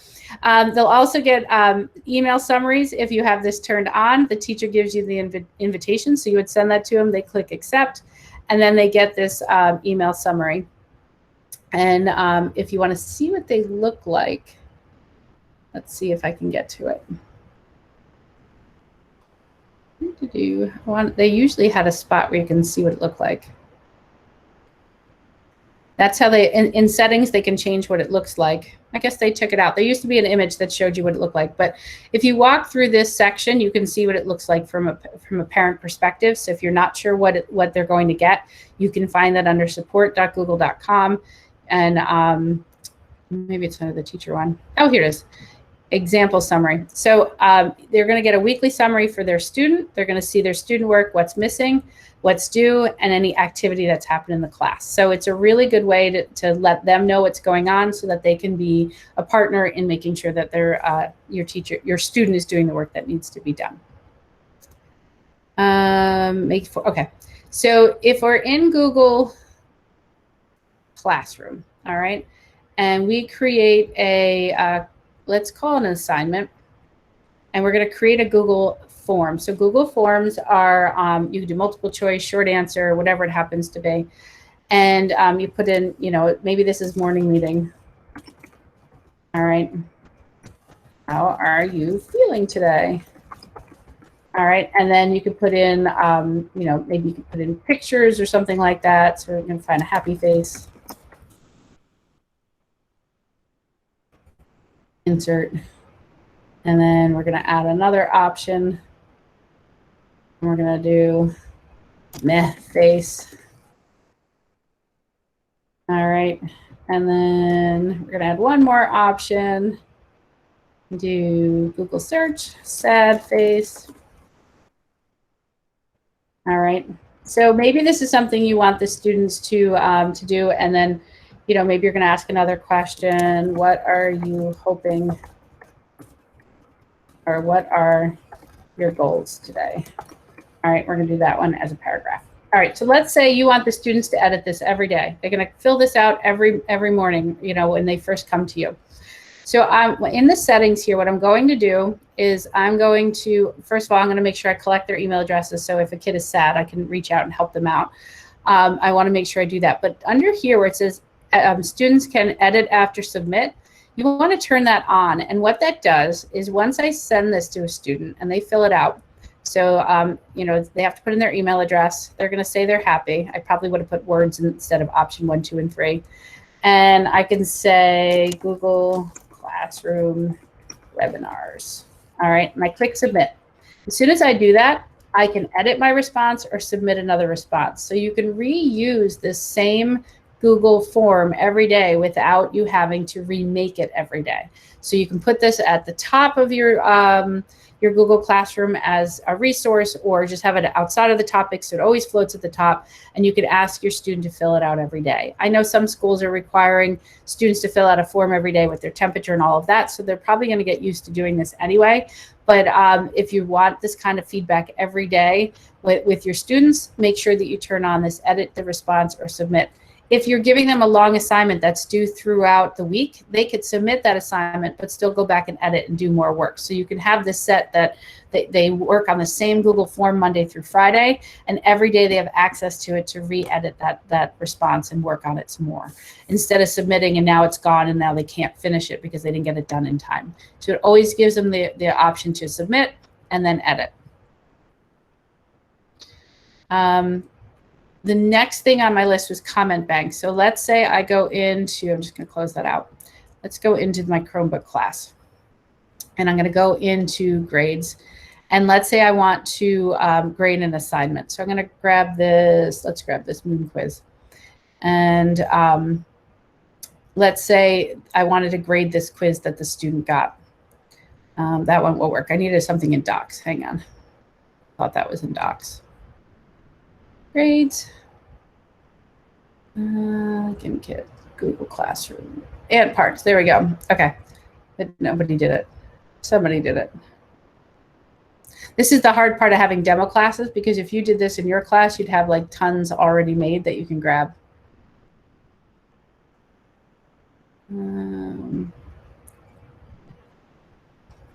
Here we go. No, that's GimKit again.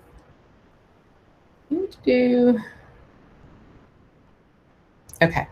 So if I go into somebody's work, and that one's not a Google Doc, and it's a Google Doc. I don't want to waste your time. So if there's a Google Doc, there's a button that comes off on the side that you can have the comment box. You can create comments that you can reuse. So if you always say, don't forget periods at the end of your sentences, create it as a comment box, and then off you go. I just can't find a Google Docs one to do that on. I'll try one more time, see if I can't find one. Yeah, I don't have one in this class. I should have set one up ahead of time for you. Sorry about that. With some work that's done. Oh, here we go. All right, this one will work, because even though it's missing. So she's got her digital citizenship comment here. I've got private comments that I can do up in here that's just going to send feedback to her. But if I want to, if I have comments that I want to use all the time, if I click on comment bank, I can add to the bank and say, don't forget to use capitals and periods. I click add. And then what I can do is copy this to clipboard, and then I can paste it into hers and hit post, and then off that goes to her. So she's going to get that comment on her document. All right, as we're going through and building these assignments. Questions on grading, workflow, anything that I've been doing, I'm going to check. I've got a bunch of them. Okay, let's go. Lynette, in order to do on that Google, on this collaborative slide, to be able to create something, you'd have to click the text box to create one if you didn't have anything to create on there. No biggie on that one. Slide 4 could really get slide 3 in trouble. Or can you see who typed what? Yes, I showed you that. So you use the history in your slide decks. All right, this last edit was made on, to be able to see who did what. And because you're all anonymous to me, that's why you're not showing up. But if you were in your class, you'd see each student and what they did on each part of the slide. So you can check on that. Good question. How do I make things move like my first slide? Oh, so this is a GIF that I just put in the background. So you have to go out to Google. So I'm going to go to google.com. I'm going to search, this one I did bubbles. All right. And then I'm going to go over to images.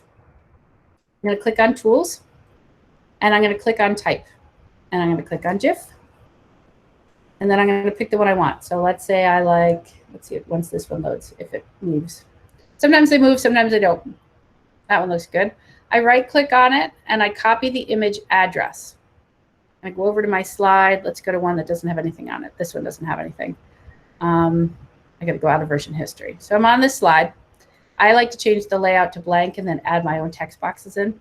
What I'm going to do is I'm going to click on Insert Image from URL, and I'm going to paste that link that I put in and click Insert, and then I'm going to drag it out so it fits the whole screen. Now, the only problem with doing these, because you have to, it doesn't always work if you put it as a background. Sometimes I can get it to work in the background. Usually I can't. So I tend to do it this way. But just know that if you move things around and arrange them, that you want to make sure that this is always in the back. Okay. So now I can add a text box over it. Bubbles. Oh, here we go. And let me change the so you can see it. So I can make it white. There is no way to say, there's no, oh, here we go. There is no angry way to say bubbles. All right. I used to put that on my board all the time, and kids would walk in the room saying, bubbles. You can change the font, whatever you're going to do to it, you know, make it as big as you want. And you can change it out, but that just stays as your background, all right, as you're going through. So little extra note there. You could also do this as word art, and then it's easier to click and drag and that sort of thing. But to add any GIFs in, you're going to search them on Google and then insert them using the URL. Good question.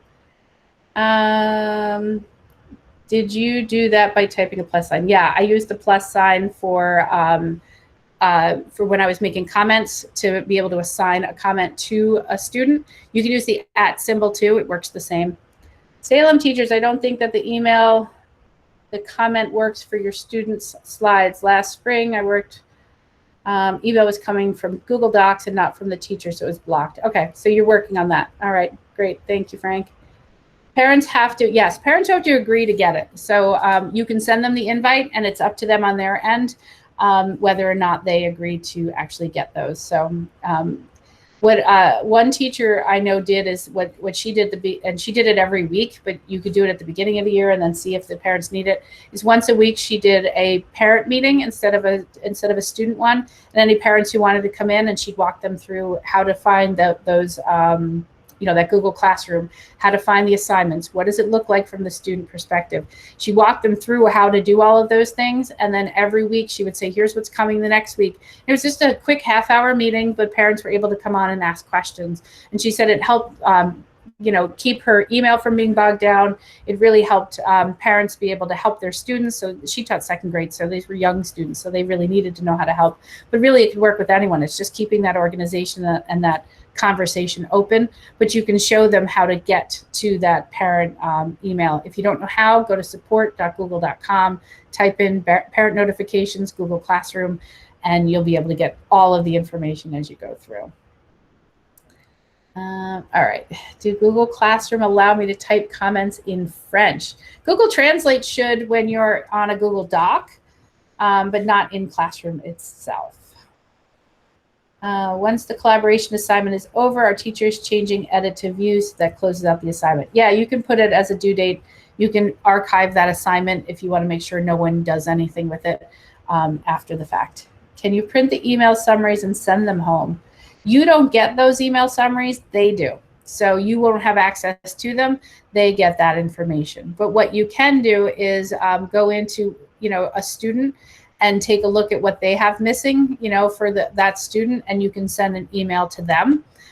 You can say all students, and then email saying, don't forget to do this assignment. So you can email them directly right from Google Classroom.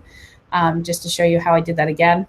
I clicked on all students because this was missing for all, but I could also just pick only the ones that are missing and click that email and send it to them. If you know parent emails, you can CC them on individual ones, but if you're bulk sending, you want to make sure that you're not doing parent on there.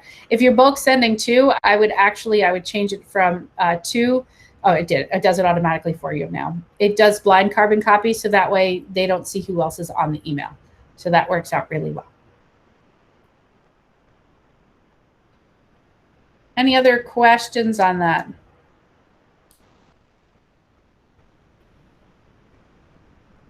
Feeling overwhelmed? I hope not. All right, plugging right along, man. Okay, Google Meet. I mentioned it already, that use the one within Google Classroom, toggle it on and off, generate a new one occasionally. Those are kind of my key features with that. So if I'm going into this Google Classroom here, I want to get out of here. Refresh my page because my little X is missing. We'll just do this. Go into Google Classroom.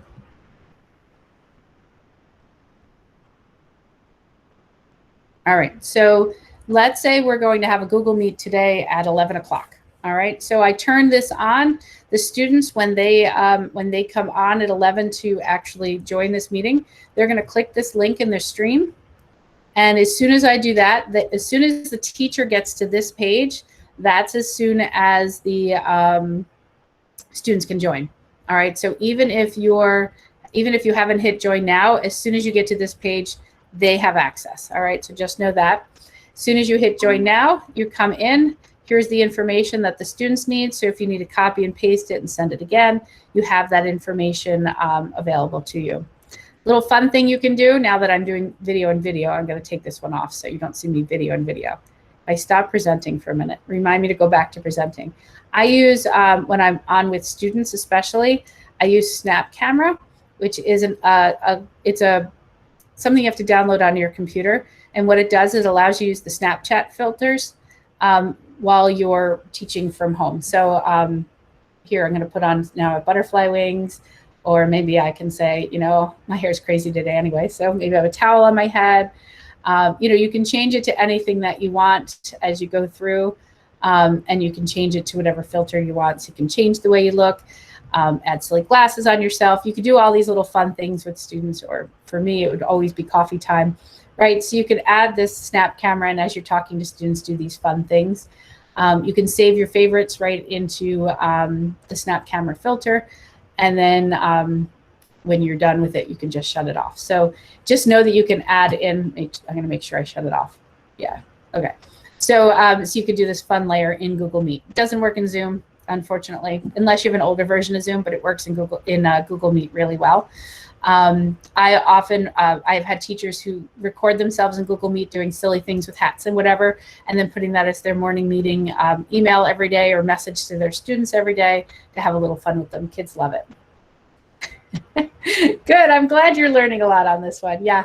I don't know that I would have had all this information for you if we did this back in March, because, you know, these are things that teachers told me, or I've learned as we've been doing this, as we've been going through.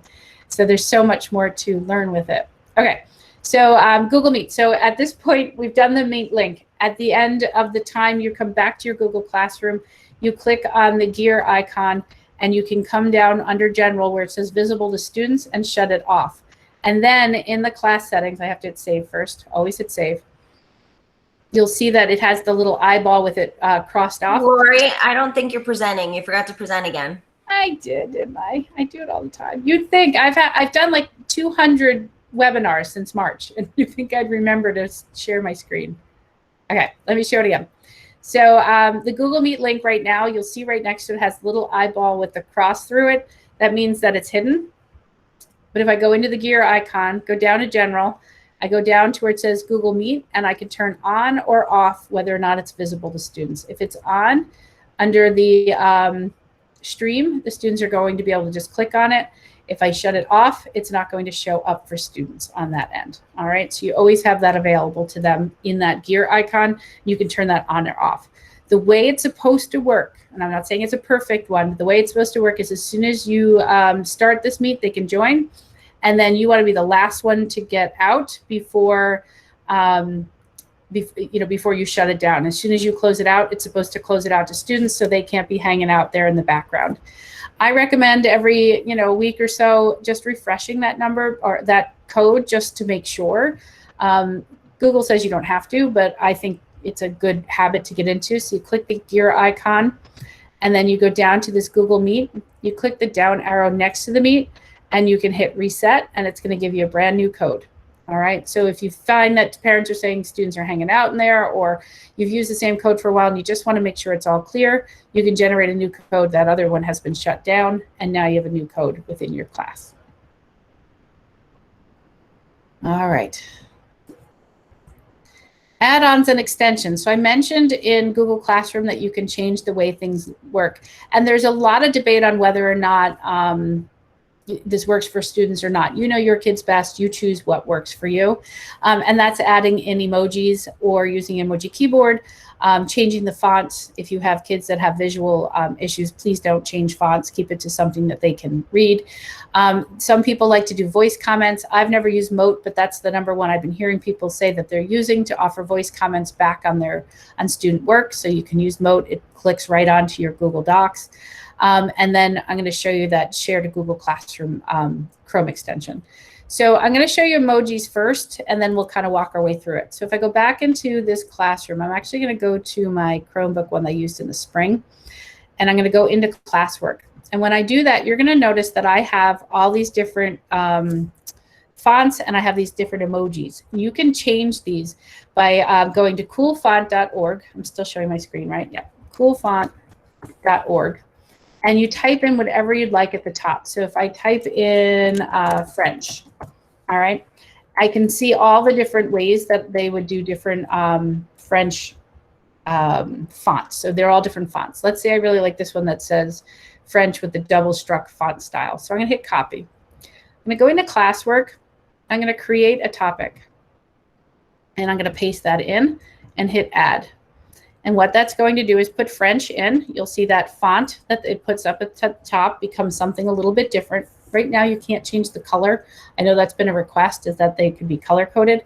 But what some teachers are doing is they're adding color coding through emojis. So I need to turn on my Bitmoji or my emoji dashboard. So let me grab that. So I shut them all down. My computer's been running a little funny lately. Where'd it go? So I shut everything down and I haven't put everything back on. Well, maybe I closed it out. Okay, so let me go out to my slide deck and go to this one. I'm going to add it back to Chrome. So this one is called Emoji Keyboard, and it puts a keyboard up on your Chrome toolbar as one of your extensions. So if I go into Classroom, I'm going to click on this French, and I'm going to click on Rename, and I'm going to add in an emoji in front of it. So I'm going to click on that emoji keyboard. All right, it's going to pop up and open. I'm going to see all of my emojis in here. Maybe for French, I want, I don't know, what would you want for French? Maybe I want it to be a party because French is fun, right? So I'm going to click on whatever emoji I want. I'm going to copy that. I'm going to come back over and I'm going to paste it in front of the French and hit rename. And now it's going to show that emoji next to French. So what some teachers are doing is they're color coding their subjects by putting a different color emoji next to each one. Or maybe you're doing it by an animal. So you teach 2nd or 3rd grade. Maybe you have the cow is, you know, for ELA and the sheep is for, you know, writing or whatever it happens to be. So you can change that up a little bit to make it easier for your students. And you can see all the different ones. I'll just scroll through. You can see, I mean, that one's hard to read, I think, but, you know, it's fun. You can see all the little emojis next to it. You know, here's your panda for English. So you can choose if this works or not for your students. Some teachers find that it helps keep kids organized if they do things that are subject specific. So for science, we have a, I can't think of the word, microscope, there you go, next to the word. So you can put whatever you want next to different ones for your emojis. You can also grab the emoji keyboard without using the Chrome extension, which was newer for me to learn. But if I click on my computer, Control, Command, and the space bar, my emoji keyboard comes up. So it should work for you with Control, and I'm not sure what else you have to hit. It might just be Control and space bar for yours, but for the Mac, it's Control, Command, and space bar, and I can get that emoji keyboard to come up and just use it there. You can choose whether or not you want to use Emojipedia or Emoji Keyboard and add it that way. Emojipedia is neat because what it does is it tells you what the different emojis actually mean, so you make sure you use everything that's appropriate. So I wanted to make sure I include that in there. Cool font I showed you. Mode, like I said, I've never used it myself, but some teachers like it. It's an add-on that allows you to add voice comments. I usually just do the typed comments, or I'll do a video and attach it that way. I'll use Screencastify or Loom, or I like Buncee. I'll do the recording in there. Flipgrid works great for video. There's lots of different ones you could do for video. The Share to Google Classroom is also a Chrome extension. So I'm just going to add it back in because I took all of them out when my computer wasn't working. All right, and what this is let's say I'm on Wonderopolis, because I love using Wonderopolis as my example. It's a great website, great research articles, great activities for your younger students, probably K6, K7. I used it with 6th grade. Some of the articles were, you know, a little simple for them. But let's say you wanted them to read who was Genghis Khan. That's the information of the day. It's got all the good wonders. Has a great article here. The words for them. It tells you who contributed this wonder. It gives you a little quiz. You can do all sorts of activities. Special needs kids or languages, you also have built into Wonderopolis, not Google Classroom. So this is a side note. You also have Immersive Reader built into this website. So it will read it to you. Who was Genghis Khan? Have you ever wondered? You can change it to a male voice. You can speed it up or slow it down, however your students learn. Who was Genghis Khan? You can change the size of the font. So if you have some visual students with visual needs, you can change the font to whatever size they need. You can increase and decrease spacing. For me, I love the increased spacing. I was the kid that had to take the ruler to follow the lines on my textbooks because my sight was so bad, and I didn't know I needed glasses. So extra space between the lines helps me out. You can change the font to 3 different fonts, depending on what works for your students. You can change the color contrast. So depending on what visual needs your students need, you can change it to one of the color contrasts. I like the sepia. I know my son likes everything with the dark background and the light words. So whatever works for you there.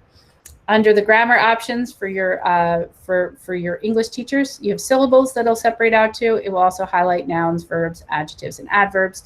By color coding, you can even show the labels, and now you've conjugated your sentences. And what else is nice about this, I was thinking of the one that asked about the languages, it will convert into over 60 different languages. So if I go down to French Canadian, all right, not Canada French, but France French, I can have it done by word, or I can convert the whole document. So I can see it in French, I can see it in English. It will also read it to me in French. Qui était Gengis Khan? Vous êtes-vous déjà demandé? All right, as it goes through, if I do it by word instead of by document, I can click on any word. It will give me, that's probably not a good word to go to there. Well, here we go. All right, so if I go to powerful, it'll read it in English, it'll read it in French, and it will also have a picture dictionary built in. So let's say I wanted to assign this to students. That was totally a side note on Wonderopolis and how great it is. If I have the Chrome extension that says add to Google Classroom, all right, share to classroom, I click on that, it's going to open up and I can pick which classroom. Oh, they're getting rid of this one. Share to classroom will be discontinued. All right, so I'm not even going to bother showing you. How about that? So they're getting rid of it. But what it was so nice about it is you just clicked on it, and then it allowed you right away to push it to students if you wanted to give it to them. I hope they're coming out with something new if they're getting rid of it. That's new for me. I didn't know they had done that. All right, so maybe or maybe not share to classroom. All right, some of the shortcuts, and I mentioned these as we were going through a couple of them on any page. So if I go back to that Wonderopolis page, all right, and I've got this, if I hit Command F on a Mac or Control F on any other computer, and I type in the word world, anywhere on the page the word world is, it will highlight it for me. Okay, so I can find it. So if your students are doing research, great key. This works in Google Classroom for them to find things. Another great one is Control C or Command C, depending on what you're on, for copy, Control V for paste, Control Z for undo. So if your students type something on here, so you know they typed it by accident, they deleted this out. If they hit Command Z, it'll bring it right back. So it brings back whatever they originally got rid of by accident. Shift Control T for reopening a tab. So I'm going to close out this Wonderopolis tab, but let's say I realize I still wanted it. If I hit Shift Command or Shift Control T, it will reopen it for me. So if you ever close a tab by accident, quick little tip to open it back up. Control plus click will open all files at once. So if you're in your grades tab and you're looking at an assignment that students did, where was one that had a whole bunch? All right, if I want to open all these at the same time, I'm going to click on Control plus click on all files. So what I'm going to do, where'd it go, is I'm going to hit Control and I'm going to click on all of these and it should highlight them. I got to find what it is on a Mac. It's not Control.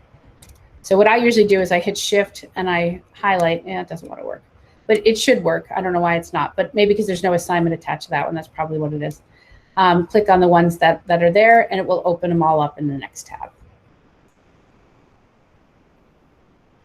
All right, moving right along. Collaboration. So adding teachers to class. You can always add more teachers to your class. And they can be co-teachers. They can change their email notifications. It will not change yours. It does it based on email address, not based on classroom. So whatever you do will be just for you. And then you can also create a template that your team uses to make sure that it's the same between subject areas or something that you share daily. So I know some schools had a daily work that they sent out during the closures back in the spring. And they went through and they sent like a Google Doc and here's your math must-dos and your English must-dos and all that sort of thing. And then there's some may-dos, here's some important links for you, all of that. You can create a template, share it in a Google Classroom. So your teachers all have access to like a shared Google Classroom, and then they can share it out to all of theirs. So you don't bog down your email, you just grab it from that classroom and off you go. And it becomes an editable document that you're all working on. All right, how do you add teachers to your class? You go into Google Classroom. Now that I have way too many up here. So I'm going to go into my Google Classroom. I'm going to go into People, and under Teachers, I'm going to click the plus, and I'm going to add in whoever I want to add in as a teacher to my class. I click Invite, and they're going to get an email inviting them to the class. or I can also give them a code to join as well. So you can choose which way you want to do it there. Check and see if you had questions. Right click on Windows and Chrome gives you access to emojis. Yeah, there you go. On Windows, you right click to get your emojis. It's different on every one of them. Is there a way to send that to an individual student for their IEP or 504? Send what, Carrie? I'm sorry. I was talking a lot and hadn't checked it to know what you're talking about. When you fix the aspects of the article, when you put it into French, or you made it bigger, or fix the color and what have you. Oh, so what you would do is you send them to them and tell them to click on the book. They'd have to set it themselves. Thank you. Sure, and that works. Immersive Reader is a Microsoft product, so it works across all Microsoft products, obviously, but it also works in sites like Wonderopolis. It works in Nearpod. It works in Buncee. It works in Wakelet. Trying to think if there's others. And then there is a Chrome extension that's an unofficial one that will read other pages for you. It works fairly well as well. It doesn't work in Google, so you have to use Google's products in Google because Microsoft and Google don't talk. So just know there. But yeah, it is a nice accessibility feature for all. I love that I can make things bigger, and it gets rid of all that visual noise too. All right, plugging along with the last few things today. One teacher told me that what they do is they set a morning meeting one that they use a slide deck and put important notes on the first page daily. So they have a slide deck that they use. And I did this with Queensberry. So I'm actually going to go over to Queensberry if I can find it. And what I did is every day I would send out, every day in the spring, I was sending out, one of these slides. So I'll just go back to a day. So back on May 19th, what I did is I sent a teacher the teachers in Queensberry this slide every day that had some information for them. And what it was is it became just resources for them. And so I always put the newest one on top. So the 19th is here, but if I go up to like today's that went out, they have a summit coming up. So I put that as the first slide.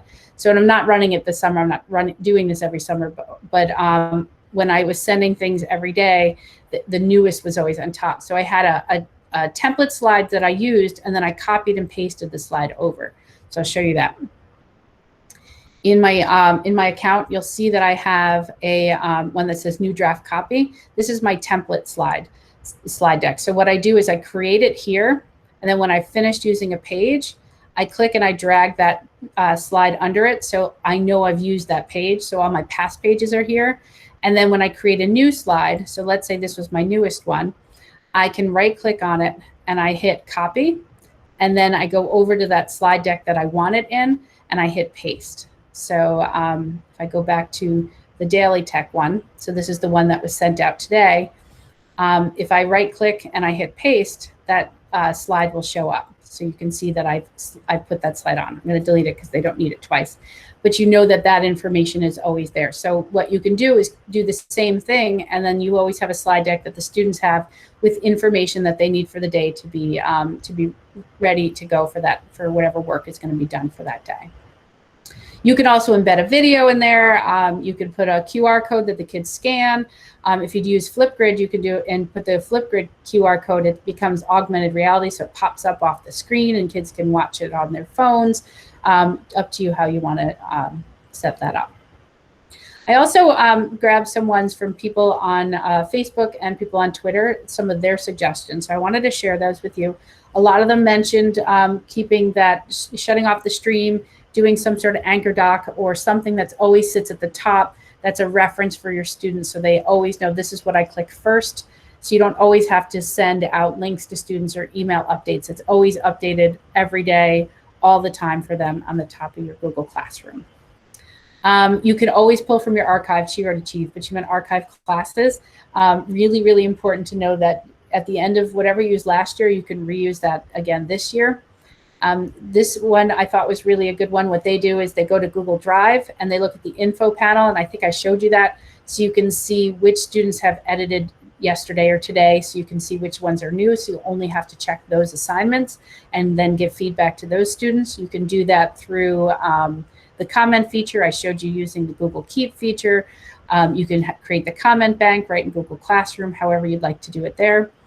A lot of teachers split their screen and put their gradebook on one side and their assignments in Google Drive so they can see both of those next to each other. I can show you how to split screen if you don't know how to do that. And then I mentioned this one also, when you're grading assignments, filter the students that haven't submitted yet, select all, and then send that bulk email reminder to students. It does do it as a blind carbon copy, so they're not going to see that other kids are getting that email. They'll just see that it's you. And if they hit reply all, it's only still going to come to you. I mentioned this as well, setting up your topics instead of it being subject specific, do it week specific. So the students only have to look at the 1 week. They didn't know at that point how to shut off the stream, but you can, I showed you how to do that in your settings to shut off the stream. Making a resource class with no students was one that was recommended so you can organize and try things out and test before you actually send it to your students. So it gives you a good way to practice. Same idea here. They created a master classroom that they shared as a department to be able to reuse posts from there. So that way, if you know math and science is working on a collaborative project, everything's built in this master class and then sent out however they needed to be sent out to their actual classes. And then one student said to use, or one teacher said use emojis to help students identify items. So it might be all math has a bunny or all science has a microscope, whatever it happens to be there. Alice Keeler, if you don't know her, she's amazing. She does some really cool things with Google Classroom. What she does is if students need extra time and they have a lot of missing assignments, to take the stress away from students, so a good social emotional tip for you is unassign the students to those assignments, reuse the post, and then reassign it to students with a new due date. That way it moves from missing to upcoming for them, and it takes some of that stress off your kids. So if they have a lot of missing assignments, this might be a nice thing to do for them. Another one, BOCE said to do that classroom information as a topic. So that way it has all those collaborative docs that you would share. I mean, you hear the same things coming back and forth through all of this. Marcus, he was a COSIN emerging ed tech leader like me this spring. So he mentioned utilizing topics to organize your content. And if something is urgent, what he does is he posts it without a topic. So it goes right at the top. So students know that, hey, there's something new that just happened. And now it's right at the top of their Google Classroom. Last thing I'm going to end with you today is app smashing. So when you're talking about smashing, you can have built into your Google Classroom Nearpod and Kami. And both of those, if you use those apps, if you don't worry about them. But if your school pays for Nearpod or Kami, you can have those. If you add them as a Chrome extension, it will show up in your classwork page as an option to allow you to assign through those different platforms. Nearpod, if you're unfamiliar with it, Nearpod allows you to create engaging and interactive lessons for students where you're gathering a lot of feedback. Kami allows you to annotate on any kind of PDF or photo or image, anything you want, you can do right in Kami. It's fabulous and it can be collaborative. Edpuzzle allows you to use videos, which now Nearpod has that same feature too, where you can embed questions as they go through the video. Any G Suite products you can app smash with Google Classroom. And then my friend, Mrs. Drasby, she said that she would use virtual reality lessons. Virtual reality does help engage students. If you use Tour Creator, you can create lessons, really robust ones with links and images, and you can take them out to Google Earth and they can really see things in real time. So I go back to that French again. You can take them on tours of really important landmarks or science. You can do land formations and different things where you can link those videos and those web parts and then hook it to a Google form for them to do their, whatever they have to do for their assignment, and send that right through Google Classroom. So it becomes this really robust lesson. That's not just what I'm doing today, which is talking to you and you're just sitting there and listening. All right, any questions you have on anything?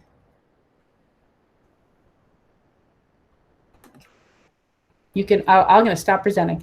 So you can ask questions or type them in the chat.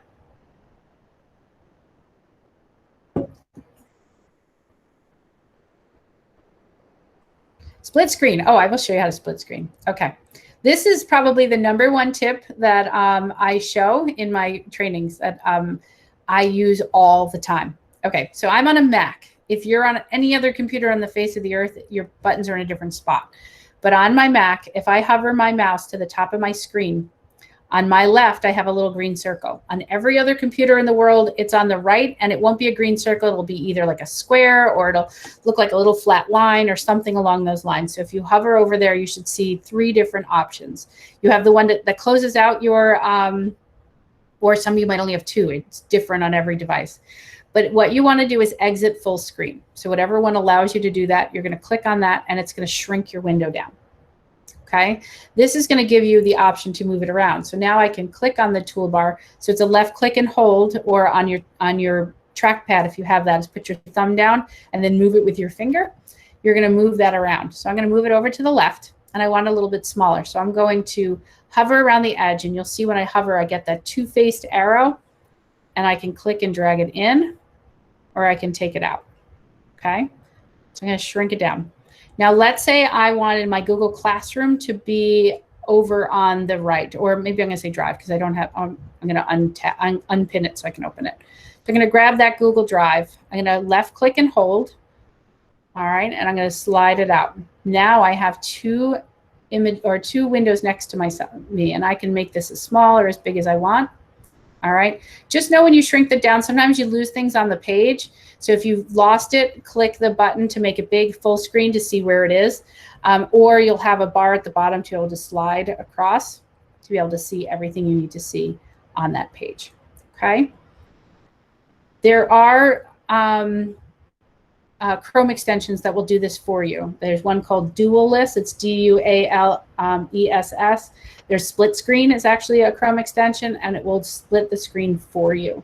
So you don't have to do it yourself. But if you have to do it yourself, you can always, again, I'll make it full screen again, minimize it down so you can get the access to shrink it.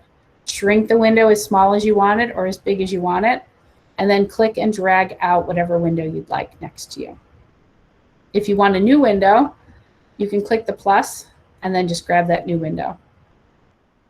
Or you can click your Chrome icon and open a new window. I have a lot of windows open, so mine automatically went to another one, but I can, oops, let me do this again. Right click on it, I can click new window, and a new one will open that I can shift over to the other side. Good question. One great tip I learned over the summer was how to turn paper worksheets into edible assignments and slides. Change the aspect ratio in slides to 8.5 by 11, then import a JPEG of your worksheet as the background. Yes, absolutely, you can do that. You can add text boxes where students are supposed to write their answers, but students can't accidentally delete the background. Yes, and I'll show that real quick. I am presenting still, right? Yep. Okay, so let me grab a new one because I don't want to mess with this one because it's going to change the size and all that. All right, so I'm going to grab a new sheet of paper, a new Google Slide deck. I'm going to click on File, Page Setup. I'm going to click on Custom, and I'm going to do 8.5 by 11. Hit Apply. Now I've got a page set up. I'm going to click on Background. I'm going to choose an image from my Google Drive of any PDF that I have. All right, so I'm going to type in PDF. See if I can't grab one. All right, this is a terrible one. Let's type in worksheet. Okay, here's one, letter writing practice, perfect. I'm going to insert this, hit done. Now it's my background. To get rid of these text boxes, click on layout and click on blank, and those text boxes are gone. So let's say I want the students to on here, and they're not going to trace because you wouldn't be able to do that. I can create a text box on here. I'm going to fill it with a purple, and then I'm going to ask the students, write 5 words that start with G, and they can write right in that box and do that. All right, so you can create your same worksheet, same things you've always done. You can create them as a Google slide, and the students can type in the boxes that you create for them. Absolutely, great tip. Thank you for sharing. Are teachers finding that hybrid instruction is taking more planning time than exclusive in-person instruction? If so, are there any tips or tricks for saving time? So yeah, anytime you're doing something new, you know it takes more time. But once you get it set up, and if you set it up where you're putting the onus on the student versus all the work on you, you're going to find that you have a lot more prep ahead of time, but a lot less in the back end. Typically, when you're in the classroom, you're doing a lot of, the students are doing the work and you're doing a lot at the end with the grading and the organizing and that sort of thing. But if you set it up in a hybrid model, what you really want to do is organize your work so it's really something that can be done whether it's at home or at school, like on a hyperdoc, or organizing those slide decks to be collaborative ahead of time. So yeah, there's a little more setup at the beginning. Have they made it so we can see if students have looked at an assignment and decided not to do it? That's coming. Google has a big summit coming August 11th and 12th. So the next 2 days, called Anywhere School. If you Google Anywhere School, you can join it actually and watch it. And they're going to be rolling out new features. And one of them is exactly that. And I don't know when it's coming, but that is one that they're talking about having coming out. First, you can see that a student has viewed the assignment even if they haven't done it. Good question. Other questions?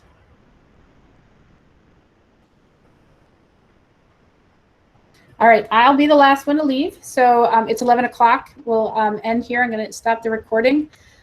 Before I stop the recording, if you have not said here or asked something in the chat, please put a here in the chat for me so I can make sure that you get credit for being here. If you did at the beginning, great.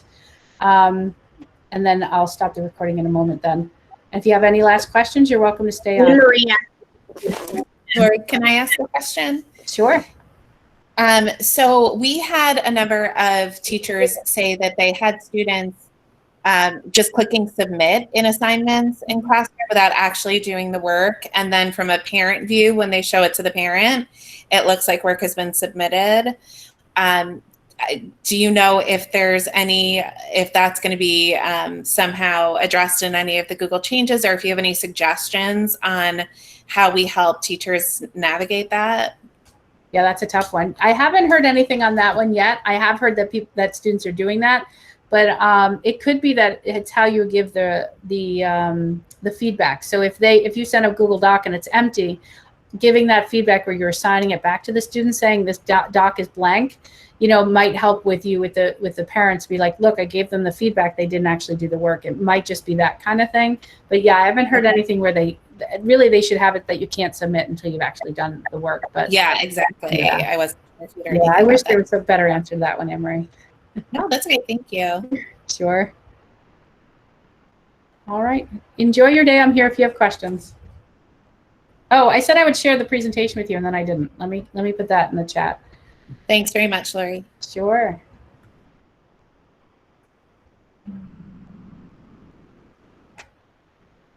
Copy that link. All right, there's the presentation if you'd like it in the chat.